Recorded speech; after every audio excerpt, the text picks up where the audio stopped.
no nosso planeta, no nosso país.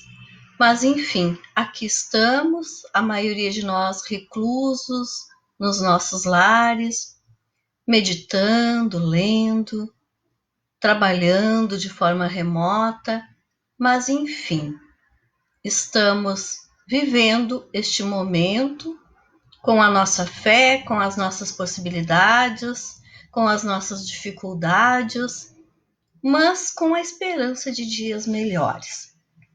E para trazer novamente uma palavra de conforto, de fé, eu trago das mensagens recebidas por Eurípides Barçanufo uma mensagem da Lavra de Santo Agostinho, que foi psicografada por Eurípides em 24 de outubro de 1908.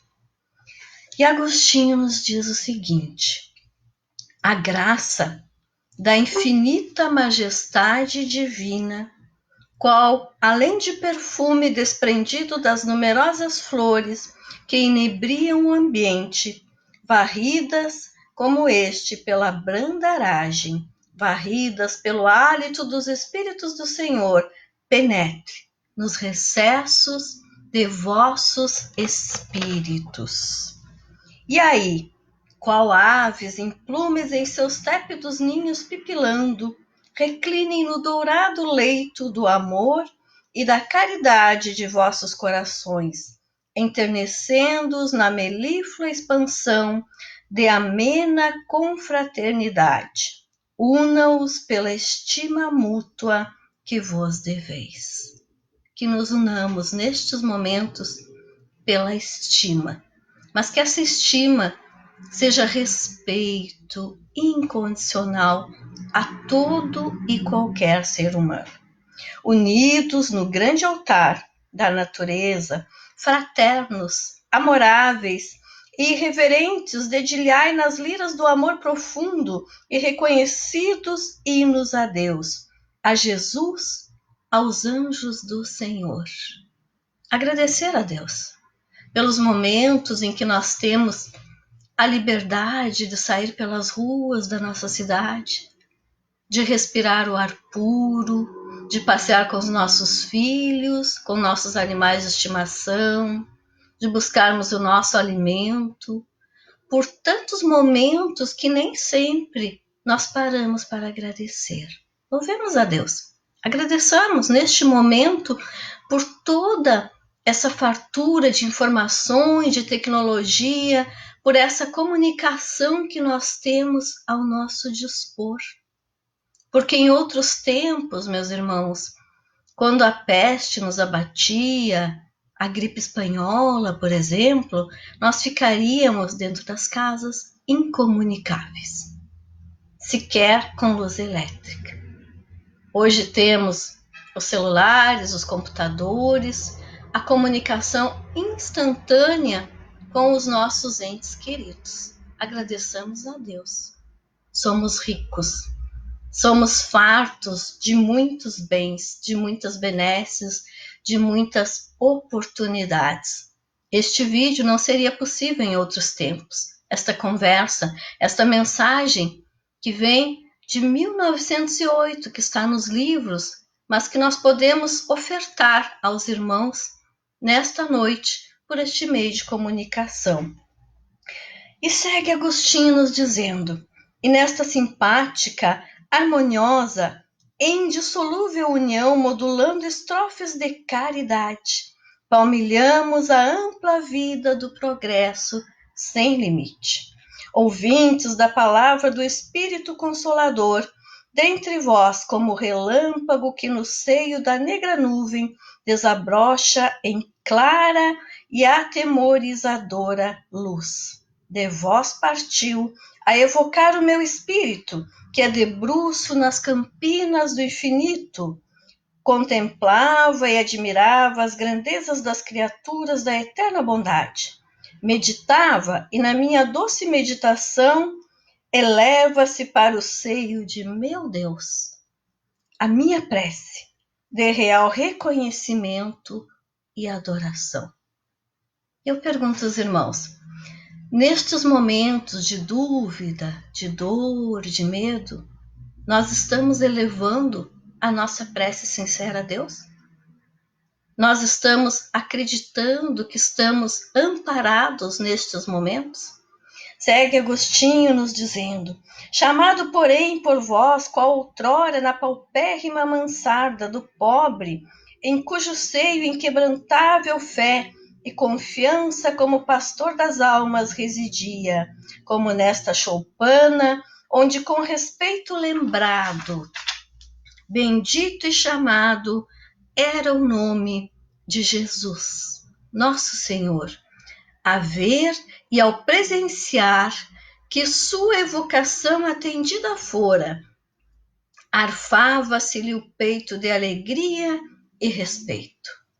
Também, não como divino Nazareno, porém como amigo dedicado que sois de vós, encontro prazer em assumir vosso pedido. Então, os espíritos de luz encontram prazer em atender os nossos pedidos quando Deus assim o permite. Meus sinceros discípulos, a união da família espírita, vejam bem o que nos dizia Agostinho, a união da família espírita deve ser assim como o vento precursor da chuva vô-la vem anunciar. Também a vossa ligação, a vossa aliança de sentimentos e de fé deve ser precursora da grande união de todos os povos, de todas as raças e de todas as nações. Eu quero, assim, significar que, a exemplo dos apóstolos e tendo como modelo Cristo, o vosso passo dirigido para a vida no além deve ser comedido pelos altos sentimentos da bondade, da beneficência, da fraternidade e da misericórdia.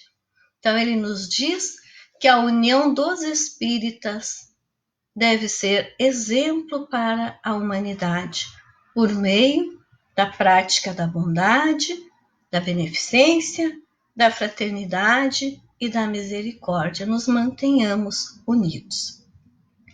Segue Agostinho nos dizendo: a misericórdia, esquecimento das palavras para convosco cometidas pelo próximo e completo perdão e esquecimento das ofensas.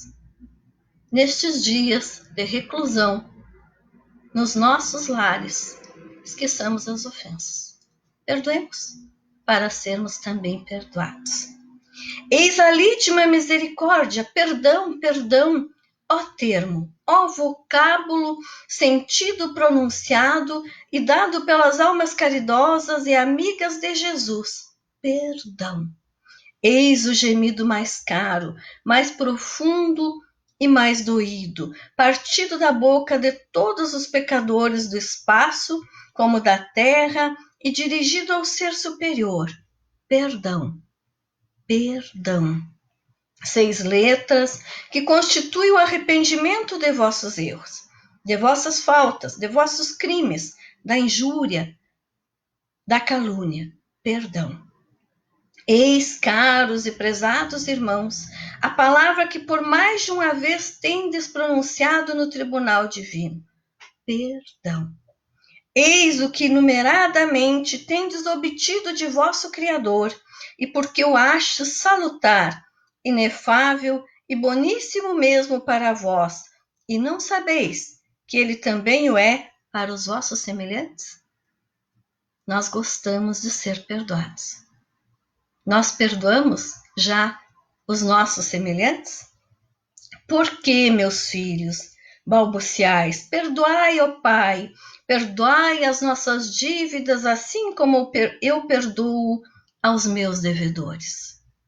Irmãos, são estes vossos devedores, não aqueles que vos ofenderam, não são aqueles que vos querem mal, não são aqueles que vos perseguem, não são aqueles que vos fazem verter lágrimas, não são aqueles que vos arrancam soluços, não são aqueles que vos injuriam, não são os que vos afrontam, não são finalmente todos os vossos inimigos? E vós não prometeis a Deus de perdoar também para dele receber o vosso perdão? Então, nós temos as nossas dificuldades e nós prometemos a Deus que nós perdoaremos para receber também o nosso perdão. Mas será que nós cumprimos com a nossa promessa? Segue nos dizendo, então, Agostinho, por que é que vós, a mais das vezes, faltais à promessa feita à divina bondade e contais certo que ele faltará também a realização de perdão que lhe exigem? Ó meus filhos, vós para com Deus assim procedendo, procedeis como a mãe prometendo ao filho. Meu filho, faze para mim esse serviço e logo te darei uma boa coisa. O que teve ela em vista, senão a prontidão em fazer o trabalho que desejasse fosse feito? Realizado este, diz a mãe, com os olhos fitados: ó filho, mamãe, que é do que me prometeste? Filho, dar-te-ei mais tarde. Mas nada dá ao filho, como esta mãe, que promete e não cumpre. Meus caros discípulos, quereis enganar a Deus quando dizeis: perdoai as minhas dívidas, assim como eu perdoo aos meus devedores. Vejam o alerta que Agostinho nos faz. Nós pedimos a Deus que nós sejamos perdoados das nossas dívidas, assim como perdoamos aos nossos devedores. Mas quando chega a nossa vez, nós não perdoamos. Meu Deus, nos diz Agostinho, concedei perdão para as minhas faltas e eu também concederei para as que o próximo tem cometido contra mim. O perdão que esperais de Deus deve ser igual, pois, ao que dais aos vossos irmãos devedores. Por que é então que vós assim procedendo ainda tendes ódio, ira e desejo de vingança nutrido relativamente aos vossos ofensores? Certo é também que vós almejais, se é como se fosse que Deus, a misericórdia divina, também quisesse de vós vingar, injuriar e odiar-vos? Se não quereis que vos odeie, injurie e persiga, encolorize-vos a divina bondade, também essas coisas não deveis fazer àqueles que vos são irmãos perante Deus. E é claro que Deus jamais nos odeia, jamais nos deixa para trás, jamais nos esquece. Mas nem sempre nós agimos da mesma forma. Estamos ainda aprendendo. Peçais o perdão, dai, porém, perdão, soliciteis a misericórdia, mas concedei misericórdia. Não concedais, todavia, de lábios, porém, como Jesus, perdoando aos seus inimigos, do alto do infamante madeiro, perdoai-vos do fundo do vosso coração, e as carícias, os mimos e o amor de Jesus ser-vos-ão dados em abundância. Ou seja, perdoando, nós nos elevamos. Sentimos a Deus, sentimos a aproximação de Jesus, nos conectamos com a espiritualidade de luz, nos melhoramos, nos tornamos mais positivos, nos tornamos mais agradáveis na convivência. A eterna luz do Espírito Consolador, qual coluna de fogo que na vanguarda iluminando, caminhava aclarando aos judeus da terra do cativeiro, a terra da promissão, ilumine-vos da terra da dor para o mundo da felicidade. A paz santíssima do Senhor seja convosco. Agostinho, como já disse no início do vídeo, mensagem psicografada por Eurípides Barçanufo em 24 de outubro de 1908. Da mesma forma como as demais que temos trazido, uma mensagem que continua atual para todos nós, principalmente nestes dias que estamos passando. E como ele nos diz ao final da mensagem, que nos iluminemos da terra da dor para o mundo da felicidade. Mas o que é que vai nos fazer alcançar esse mundo da felicidade? A paz da consciência, a alegria do espírito, a bondade nos corações, o perdão irrestrito aos nossos irmãos e a valorização da vida. Olhemos ao nosso redor nestes dias e valorizemos tudo aquilo que nós recebemos diariamente, que tantas vezes sequer temos a consciência do ar que respiramos, do alimento que recebemos, do aconchego do nosso lar, do agasalho quente, da proteção dos nossos familiares, do afeto verdadeiro, das amizades duradouras, do trabalho com o Cristo na seara espírita, que nem sempre abraçamos, que às vezes nos esquivamos, dos dias de rotina intensa, que agora talvez tenhamos saudades por algum tempo, a liberdade de ir e vir, de cumprir as nossas tarefas nas longas horas dos nossos dias. Sentiremos saudade. Mas estes momentos, meus irmãos, são para reflexão, para que reflitamos quem somos nós. Por que é que estamos aqui? Por que é que sucedem as tragédias?